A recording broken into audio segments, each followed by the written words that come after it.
لے کر آئی ہوں شکاریات سیریز میں ایک اور زبردست کہانی جس کا عنوان ہے آسام کا لنگڑا شیر، اور اس کے مصنف بھی ہیں ہیو ایلن۔ میں گیسٹ ہاؤس میں بیٹھا اپنی رائفل صاف کر رہا تھا کہ راجہ 3 دیہاتیوں کو ساتھ لے کر اندر داخل ہوا۔ ایک کے بازو سے خون بہہ رہا تھا اور اسے درد کی شدت سے ایک لمحہ قرار نہ تھا۔ وہ کبھی ایک ہونٹ کو دانتوں میں دباتا اور کبھی دوسرے کو۔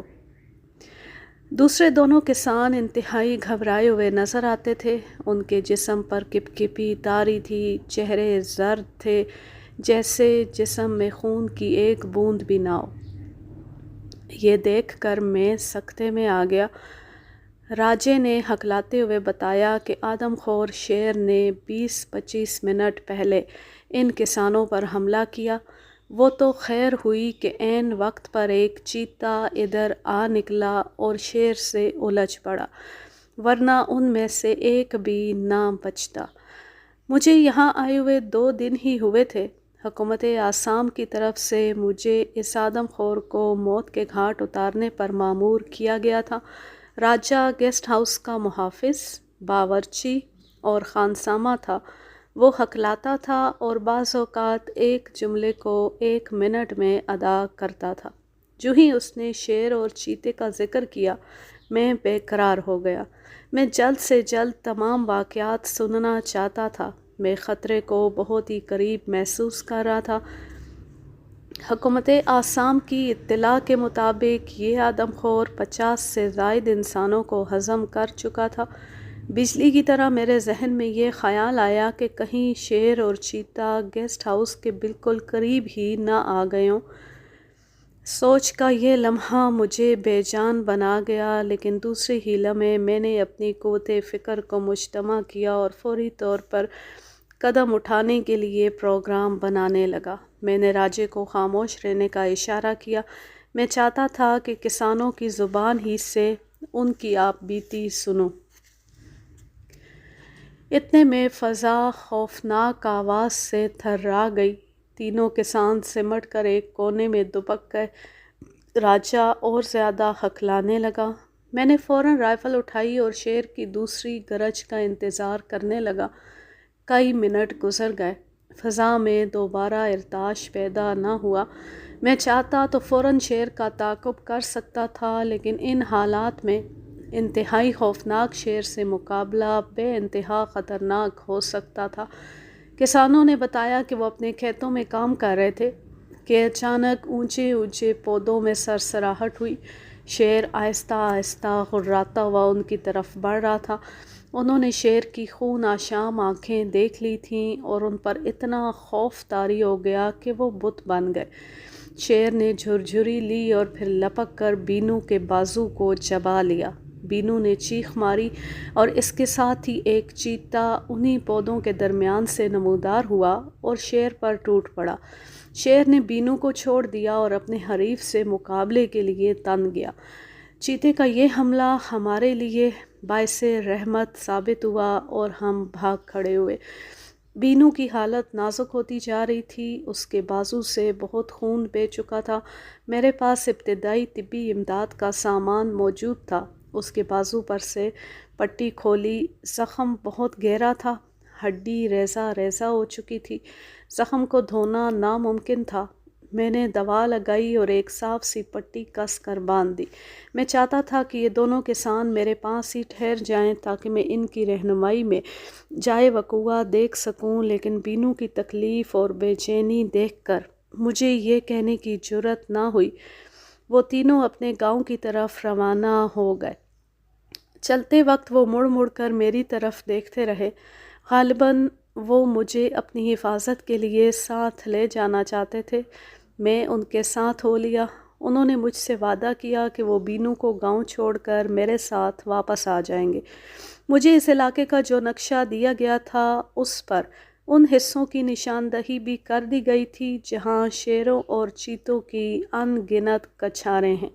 نقشے کے مطابق موگرا گاؤں کے گرد پھیلے ہوئے 40 مربع میل علاقے پر اس آدم خور کی حکمرانی تھی۔ اس آدم خور شیر کے متعلق مجھے یہ بھی بتایا گیا کہ یہ لنگڑا ہے اور اس کی مملکت میں کسی کو داخل ہونے کی اجازت نہیں ہے۔ وہ کئی ماہ سے دور دور تک کی آبادیوں کے لیے قہر بنا ہوا ہے۔ میں نے کسانوں سے کہا کہ وہ گاؤں جانے کے لیے وہ راستہ اختیار نہ کریں جہاں شیر اور چیتے میں جنگ ہوئی تھی۔ یہ گاؤں گیسٹ ہاؤس سے 5 میل مشرق کی طرف تھا۔ چاروں طرف زمین غیر آباد پڑی ہوئی تھی، کہیں کہیں ہرے بھرے کھیتات نظر آ جاتے تھے۔ کسانوں نے بتایا کہ یہ ویرانی آدم خور شیر کی وجہ سے ہے۔ کسانوں نے اس علاقے میں کام کرنا بند کر دیا۔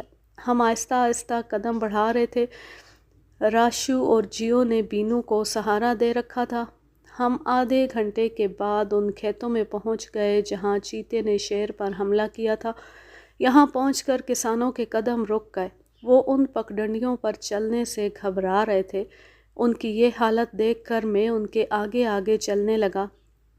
میرے ایک ہاتھ میں رائفل تھی، دوسرے ہاتھ سے پگڈنڈی پر جھکی ہوئی جھاڑیوں اور پودوں کو ہٹا رہا تھا۔ تھوڑی دور چل کر غیر اختیاری طور پر میرے بدن میں خوف کی لہر دوڑ گئی۔ مجھ سے صرف 10-11 قدم کے فاصلے پر شیر سو رہا تھا۔ مجھے اس کی دم اور پچھلی ٹانگیں نظر آئی تھی۔ مجھے دیکھ کر تینوں کسان بھی رک گئے۔ ان کے ہوش و حواس کا عجیب حال تھا۔ میرے پاس طاقتور رائفل تھی اور شکار بہت قریب اور بے خبر تھا۔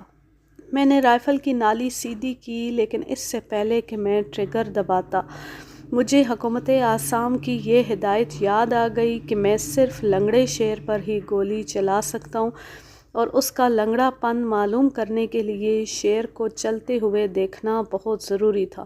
سوئے ہوئے شیر کو جگانا موت کو دعوت دینا تھا۔ اسی تذبذب میں 1 منٹ گزر گیا۔ اچانک مجھے سرخ منہ والی بڑی بڑی مکھیوں کی بھن بھناہٹ سنائی دی جو سوئے ہوئے شیر پر منڈلا رہی تھیں۔ یہ بہت زیادہ تعداد میں تھیں اور جانور کے جسم پر ٹوٹ پڑی تھی۔ میں نے بڑے غور سے دیکھا۔ خلاف معمول مکھیاں اڑانے کے لیے شیر اپنی دم بھی نہیں ہلا رہا تھا۔ میں آہستہ سے 1 قدم اور آگے بڑھا اور جھک کر دیکھا۔ یہ تو چیتا تھا۔ انتڑیاں پیٹ سے باہر نکلی پڑی تھیں اور زہری حصہ کھایا جا چکا تھا۔ میں نے اطمینان کا سانس لیا، پیچھے مڑ کر اپنے ساتھیوں کو دیکھا۔ وہ تھر تھر کانپ رہے تھے۔ میرے چہرے پر مسکراہٹ دیکھ کر وہ یکدم میری جانب لپکے۔ میں نے مردہ چیتے کی جانب اشارہ کیا تو خوشی سے ان کی باچھیں کھل گئیں۔ اپنی مملکت میں دخل انداز ہونے والے چیتے کو شیر نے چیر پھاڑ کر رکھ دیا تھا۔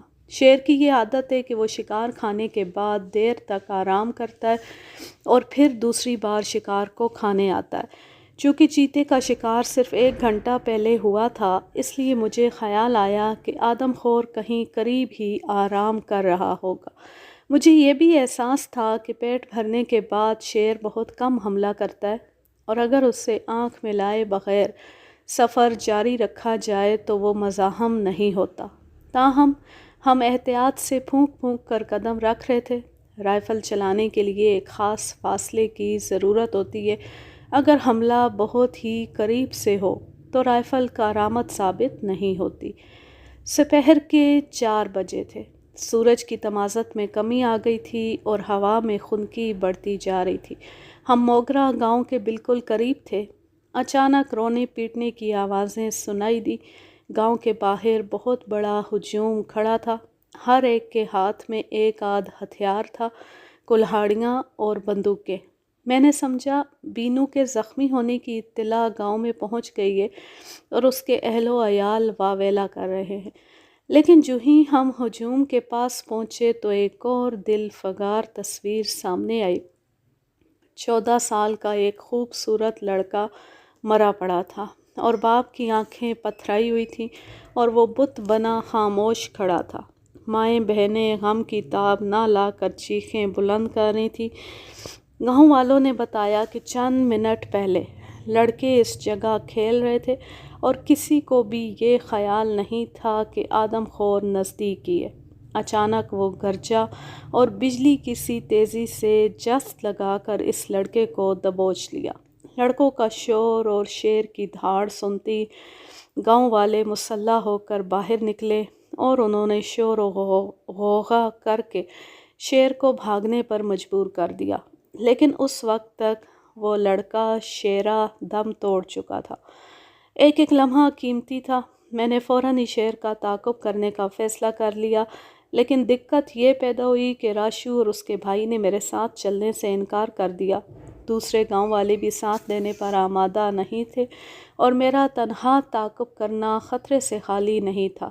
اب اس کے سوا اور کوئی چارہ نہ تھا کہ میں گیسٹ ہاؤس چلا جاؤں۔ میں چاہتا تھا کہ واپس کسی دوسرے راستے سے جاؤں، لیکن چونکہ کوئی رہبر نہ تھا اس لیے وہی راہ اختیار کرنا پڑی جس سے ہم گاؤں آئے تھے۔ سورج اپنی کرنوں کو سمیٹ کر مغربی پہاڑیوں کے پیچھے چھپ رہا تھا۔ آسمان پر کہیں کہیں بادل کے ٹکڑے تیر رہے تھے۔ ہر طرف گہرا سکوت طاری تھا۔ کبھی کبھی کسی پرندے کی پھڑ پھڑاہٹ اس بھیانک خاموشی کو توڑ دیتی۔ مجھے اپنے چاروں طرف اس پراسرار ماحول سے وحشت سی محسوس ہونے لگی۔ میں نے چیتے کی لاش کے قریب سے گزرتے ہوئے ایک اچٹتی سی نظر ڈالی۔ مکھیاں اب بھی اس پر بن بھنا رہی تھیں۔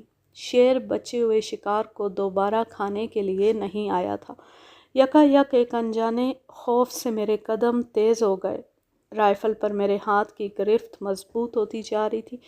حالانکہ موسم خاصا خنک تھا، لیکن میں پسینے میں شرابور تھا۔ زندگی میں یہ پہلا موقع تھا کہ میرے اعصاب میرے قابو میں نہیں رہے تھے۔ ہر لمحہ یہ گمان گزرتا تھا کہ شیر اچانک پیچھے سے مجھ پر حملہ کر دے گا۔ آسام کے اس پرخطر علاقے میں میرے دونوں طرف اونچے اونچے پودے اور جھاڑیاں پھیلی ہوئی تھیں۔ آدم خور بھی قریب ہی تھا اور میں شام کے پھیلتے ہوئے سایوں میں بالکل تنہا تھا۔ بینو کے زخمی بازو، چیتے کی لاش اور نوجوان لڑکے کی المناک موت نے میرے ذہن پر جو نقوش مرتسم کیے تھے، ماحول کی پراسراریت انہیں اور بھی گہرا کر رہی تھی۔ میں جب گیسٹ ہاؤس پہنچا، راجے نے آگ کا بہت بڑا الاؤ روشن کر رکھا تھا اور وہ اس کے قریب ہی اداس بیٹھا تھا۔ آگ کی زرد روشنی میں اس کے چہرے کی سیاہ جلد چمک رہی تھی۔ مجھے دیکھتے ہی اس نے ہکلاتے ہوئے بتایا کہ تھوڑی دیر پہلے اس نے شیر کی گرج سنی ہے۔ میں حیران تھا کہ شیر کے دھاڑنے کی آواز میں نے کیوں نہ سنی۔ میں زیادہ دور تو نہیں تھا۔ میں دیر تک اس بات پر غور کرتا رہا۔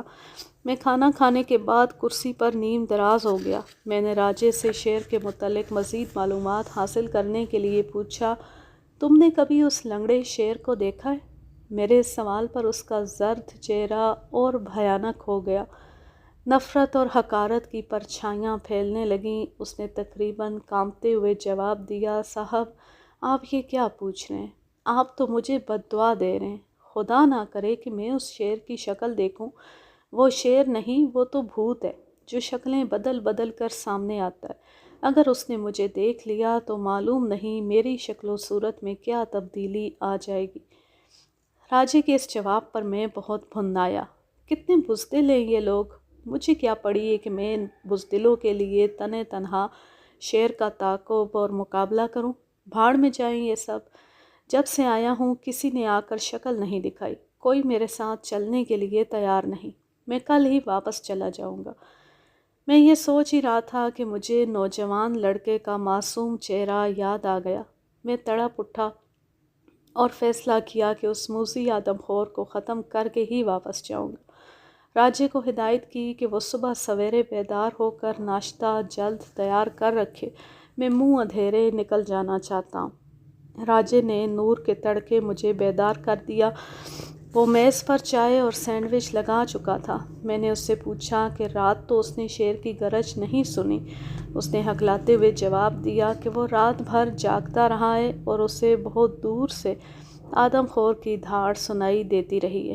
میں نے یہ بات مذاقاً پوچھی تھی، لیکن لیمپ کی دھیمی روشنی میں جب میں نے اس کے سیاہ چہرے پر نظر ڈالی تو وہاں کرب کی سینکڑوں سلوٹیں ابھری ہوئی تھیں اور اس کی آنکھوں کا بوجھل پن بتا رہا تھا کہ وہ واقعی رات بھر جاگتا رہا ہے۔ راجے نے تازہ ہوا کے لیے کھڑکی کھول دی۔ ہوا کا ایک سرد جھونکا آیا۔ میں نے پیالی میں چائے انڈیلی اور میں اسے پینے ہی والا تھا کہ راجے کی چیخ نکل گئی۔ وہ تھر تھر کانپ رہا تھا۔ اس نے کھلی ہوئی کھڑکی کی طرف اشارہ کرتے ہوئے کہا، شیر۔ میرے ہاتھ سے پیالی چھوٹ گئی۔ میں نے گھوم کر کھڑکی کی طرف دیکھا۔ باہر تاریکی میں دو چمکیلی آنکھیں ہمیں گھورتی ہوئی آگے بڑھ رہی تھیں۔ میں نے رائفل اٹھائی اور کھڑکی کی آہنی سلاخوں میں سے شیر کا نشانہ لیا، لیکن مجھے خیال آیا کہ تاریکی میں شیر کی آنکھیں انگاروں کی طرح سرخ نظر آیا کرتی ہیں۔ ان آنکھوں میں سرخی نہیں ہے۔ میں بہت محتاط ہو گیا۔ اتنے میں کسی نے راجے کو آواز دی۔ راجے کے اوسان خطا تھے اور وہ ایک کونے میں دبکا کھڑا تھا۔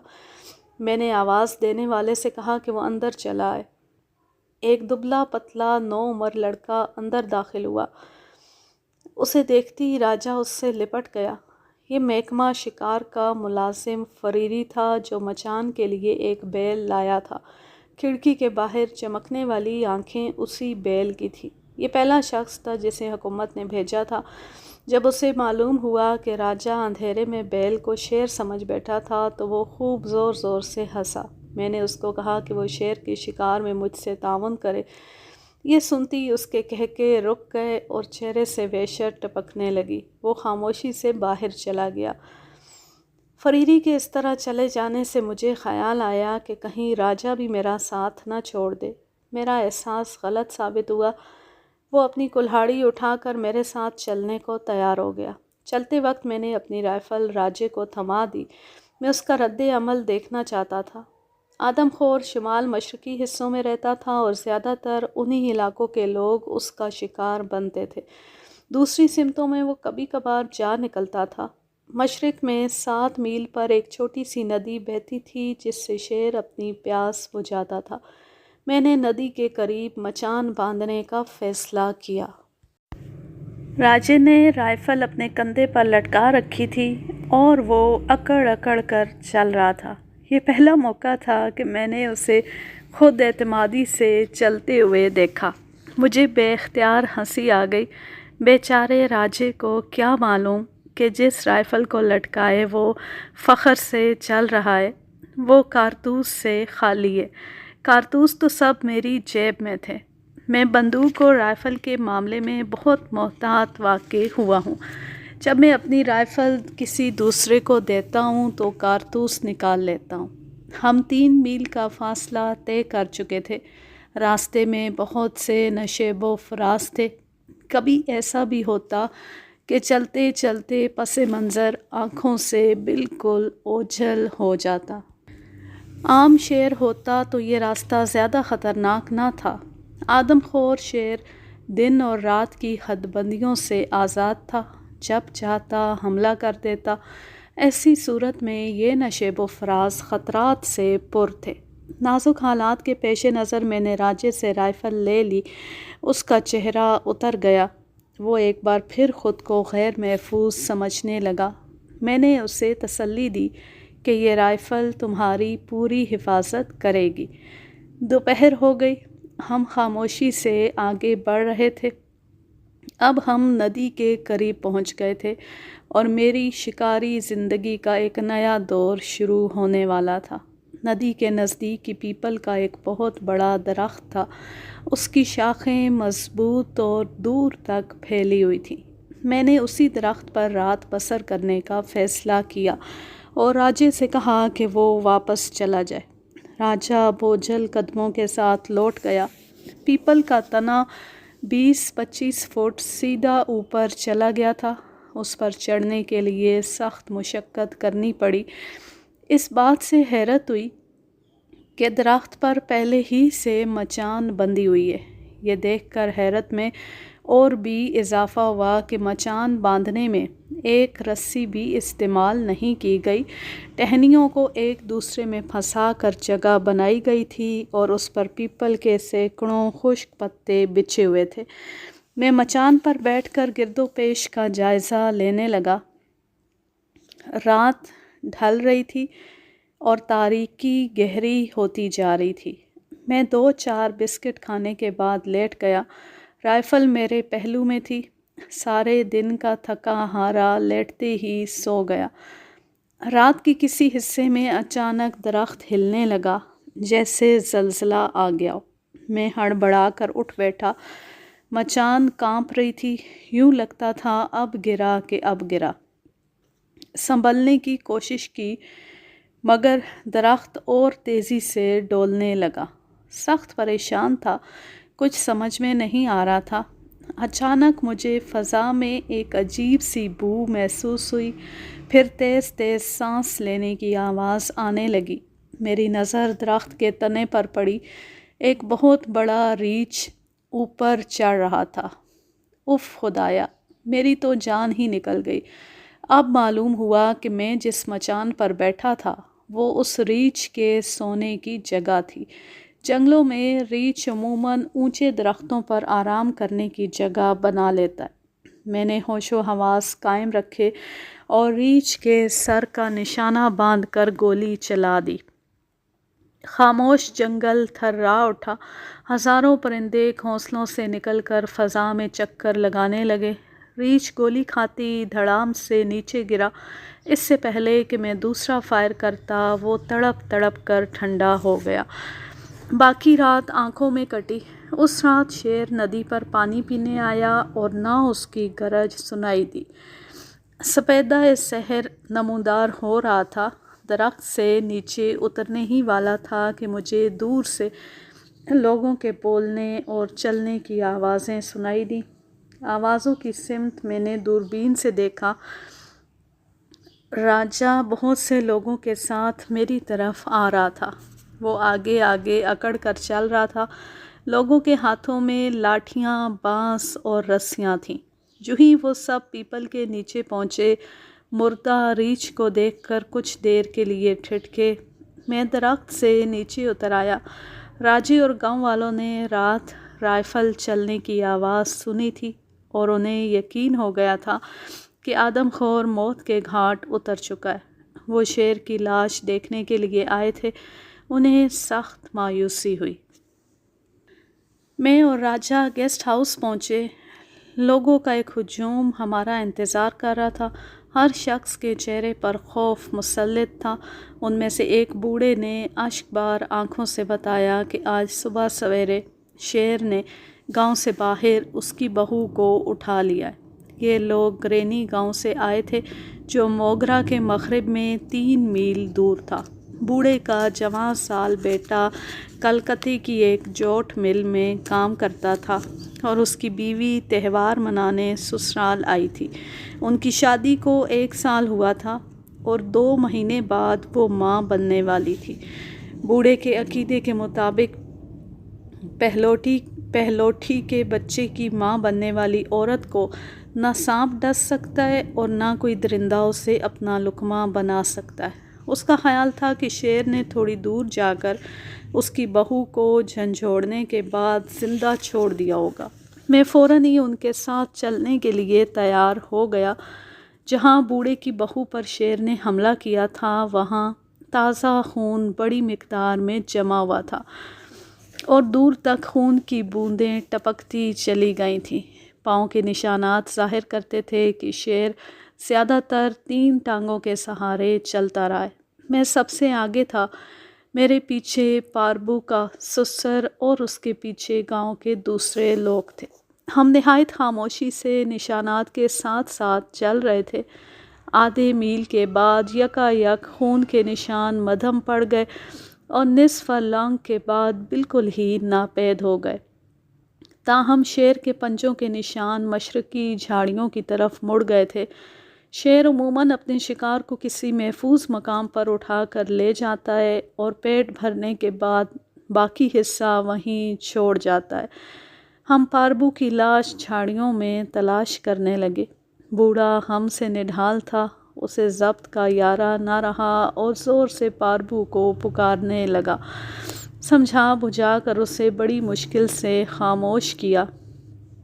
ایک جھاڑی میں مجھے کپڑا الجھا ہوا نظر آیا۔ بوڑھے نے سسکیاں لیتے ہوئے کہا، یہ پاربو کی اوڑھنی ہے۔ اوڑھنی تار تار ہو چکی تھی۔ اس جھاڑی سے کچھ فاصلے پر ہمیں پاربو کی لاش بھی مل گئی۔ خراشوں سے اس کا چہرہ بری طرح زخمی تھا، گردن ٹوٹ گئی تھی، سینے، ٹانگوں اور بازوؤں پر جگہ جگہ گہرے گھاؤ تھے۔ اس کا پیٹ ابھی تک سلامت تھا۔ گاؤں والے لاش کو اٹھا کر لے گئے اور اس کے پیٹ میں سے بچہ نکال لیا۔ خدا کی قدرت کہ وہ ابھی تک زندہ تھا۔ گاؤں سے جانے کے بعد بھی میں اس بچے کے بارے میں معلومات حاصل کرتا رہا۔ گاؤں کے 2 نوجوان میرا ساتھ دینے پر آمادہ ہو گئے۔ میں نے انہیں گیسٹ ہاؤس بھیج دیا تاکہ وہاں سے مچان باندھنے کا سامان اور بیل لے آئے۔ میں ان جھاڑیوں کے نزدیک ایک درخت پر مچان باندھ کر شیر کا انتظار کرنا چاہتا تھا۔ ان کے جانے کے بعد میں ایسی جگہ ڈھونڈنے لگا جہاں چھپ کر شیر پر گولی چلا سکوں۔ اس بات کا قوی امکان تھا کہ مچان تیار ہونے سے پہلے ہی شیر پاربو کے باقی حصے کو کھانے کے لیے دوبارہ آ جائے۔ اس بھیانک اور خوفناک جنگل میں تنہا تھا۔ اچانک کچھ فاصلے پر سرسراہٹ سی محسوس ہوئی۔ میں ایک جھاڑی میں دبک گیا اور دوربین سے چاروں طرف کا جائزہ لیا۔ جھاڑیوں کے سوا اور کچھ نظر نہ آیا۔ اب سرسراہٹ کی آواز رک گئی تھی۔ میں جھاڑیوں کے پیچھے ہوتا ہوا آگے بڑھا۔ دفتن میرے قدم از خود رک گئے اور جسم پر کپکپی طاری ہو گئی۔ شیر لیٹا ہوا تھا اور اس کا منہ میری طرف تھا۔ وہ خونخوار آنکھوں سے مجھے گھور رہا تھا۔ مجھے دیکھ کر اس میں کوئی حرکت پیدا نہ ہوئی، البتہ وہ مجھے مسلسل دیکھتا رہا۔ میرے اور شیر کے درمیان فاصلہ بہت ہی کم تھا۔ میرے لیے آگے بڑھنا یا پیچھے ہٹنا یکساں مہلک تھے۔ میں نے بھرپور وار کرنے کا فیصلہ کیا، ذرا پیچھے ہٹا اور ایک درخت کی آڑ لے کر شیر کا نشانہ لیا۔ رائفل کو دیکھتی وہ پلک جھپکتے میں اٹھا۔ اس سے پہلے کہ وہ جست لگا کر مجھے دبوچ لیتا، میں نے ٹریگر دبا دیا۔ فضا میں گولی کی آواز گونجی۔ شیر زور سے دھاڑا اور پھلانگتا ہوا بہت دور نکل گیا۔ میں نے دوسری گولی بھی داغ دی لیکن جھاڑیوں کی کثرت کے باعث نشانہ خطا گیا۔ شیر کو پہلی گولی ضرور لگی تھی، ورنہ وہ بھاگ جانے کے بجائے مجھ پر دوبارہ حملہ کرتا۔ تاہم مجھے یہ اندازہ نہیں تھا کہ گولی اس کے جسم کے کس حصے میں لگی ہے۔ ڈر یہ تھا کہ زخمی ہو جانے کی وجہ سے وہ اور زیادہ خونخواری کا مظاہرہ نہ کرے۔ میں ابھی یہ باتیں سوچ ہی رہا تھا کہ راجا اور دیہاتی مچان کا سامان لے کر پہنچ گئے۔ ہم نے بڑی پھرتی کے ساتھ ایک اونچے درخت پر مچان باندھی اور تھوڑے فاصلے پر بیل کو باندھ دیا۔ مجھ میں یہ اعتماد پیدا ہو گیا تھا کہ میں آدم خور شیر کو تنہا شکار کر لوں گا۔ چنانچہ تینوں کو واپس جانے کی اجازت دے دی۔ چاند نکل آیا تھا اور میں دوربین سے بیل کی حرکات و سکنات کا بغور جائزہ لے رہا تھا۔ بیل اور گائے دشمن کو دیکھتی سکڑ جاتے ہیں، ان کی دم دونوں ٹانگوں کے درمیان بے جان ہو کر چپک جاتی ہے اور وہ پچھلی دونوں ٹانگوں کو خم دے کر بیٹھنے کی بار بار ناکام کوشش کرتے ہیں۔ رات کا پہلا پہر گزر گیا۔ یکا یک ایک خوفناک گرج نے گہرے سکوت کو توڑ دیا۔ پہلے تو بیل نے رسہ توڑا کر بھاگنے کی کوشش کی اور پھر دم دبا کر خاموش کھڑا ہو گیا۔ میں نے دوربین سے پورے ماحول کو دیکھا لیکن شیر کہیں نظر نہ آیا۔ اضطراب کا عالم تھا۔ اسی اضطراب میں 1 گھنٹہ گزر گیا۔ چاند کا سفر اختتام پر تھا۔ آدھی سے زیادہ رات بیت گئی تھی اور نیند سے میری آنکھیں بوجھل ہو رہی تھیں۔ اچانک شیر کے غرانے کی آواز سنائی دی۔ نیچے جھاڑیوں میں 2 سرخ سرخ آنکھیں چمک رہی تھیں، لیکن ابھی شیر کا پورا جسم سامنے نہیں آیا تھا۔ شعلہ بار آنکھیں مسلسل میری طرف گھور رہی تھی۔ اضطراب کے لمحے طویل ہوتے جا رہے تھے۔ میری انگلی ٹریگر کو دبانے کے لیے بے چین تھی۔ میں نے دم ساتھ رکھا تھا اور جھاڑیوں کی اوٹ سے شیر کے نکلنے کا انتظار کر رہا تھا۔ شیر نے جھرجھری لی اور وہ الٹے پاؤں پیچھے ہٹنے لگا۔ میرے لیے یہ انتہائی نازک لمحہ تھا۔ اسے واپس جاتا دیکھ کر مجھے اپنی امیدیں خاک میں ملتی نظر آئیں۔ میں اگر فوراً گولی چلا دیتا تو نشانہ خطا جاتا۔ میں ابھی گو مگو کے عالم میں تھا کہ شیر زور سے دھاڑا اور جس لگا کر بیل کی گردن پر سوار ہو گیا۔ معاً میری رائفل سے شعلہ لپکا اور گولی شیر کی گردن کو چھیدتی ہوئی نکل گئی۔ آدم خور نے ایک اونچی چھلانگ لگائی۔ جو ہی وہ زمین پر گرا، دوسری گولی اس کے پیٹ میں پیوست ہو گئی۔ لنگڑا آدم خور 3-4 منٹ تڑپ کر ابدی نیند سو گیا۔ اس کہانی کا ماخذ ہے اردو ڈائجسٹ، فروری سن 1967۔ یوں یہ کہانی اپنے اختتام کو پہنچی۔ اب میں لیتی ہوں آپ سے اجازت۔ جا رہیں خوش رہیں، شاد و آباد رہیں، ہنستے مسکراتے رہیں۔ اللہ حافظ، اللہ نگہبان۔